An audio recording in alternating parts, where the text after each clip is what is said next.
এই দেশে যদি আবার কোনো গন্ডগোল হয় এই সরকারকে নিয়ে, তাহলে এই সমন্বয়ক এবং বাংলাদেশ জামাত ইসলামের জন্যই এই সরকার, ইউনূস সরকার ব্যর্থ হবে, আমি বলে দিলাম। অতীত কুসুমের কারণে মুক্তিযুদ্ধ যেভাবে ভুলণ্ঠিত হয়েছে, আমাদের এবার ছাত্র জনতার এই যে আন্দোলন, যেটা আমরা এবার মানে 24 সালে অর্জন করলাম, এই জিনিসটা যদি নষ্ট হয়, দুইটা গোষ্ঠীর জন্য নষ্ট হবে।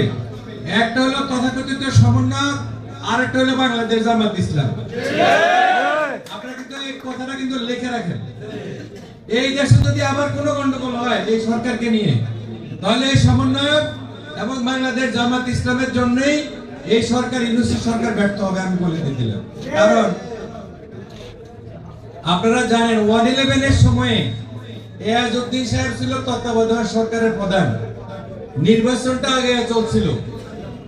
একটা সময়ে এরশাদের মনোনয়ন নিয়ে সব মনোনয়ন প্রত্যাহার করা হলো।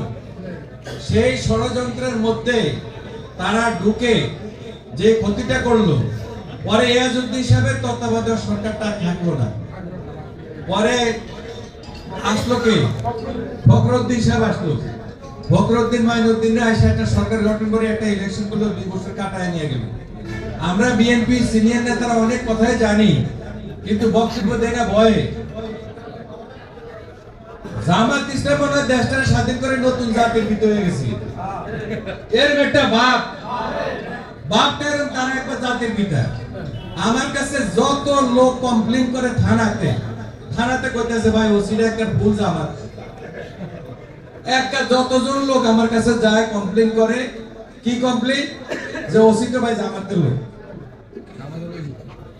আমি বললাম আসলে উনি দাঁড়িয়ে রাখে আগের থেকে, আর নিরীহ টাইপের লোক অনেক মানুষকে জামাত বানাইছে। কিন্তু জামাতের লোকদের এমন আচরণ যে ওসি নিয়মিত এইভাবে বসে থাকে যে ওনারা যা বলবে তাই হইবে। তার তো ওনারাই বানাইতেছে ওসি সামনে জামাত, আমরা বানাইতেছি না, বানাইতেছে। এরকম সব জায়গায় তারা যায় নিজে তো মানে আকাম করে, লগে আরেকজনে আকাম করে, তারা ট্যাগ লাগে জামাতের লোক বানাইতেছে। এটাই আমাদের আগামী দিনের কাল হবে। আমরা একটা ভালো নির্বাচন চাই, শান্তিপূর্ণ সরকার চাই। ডক্টর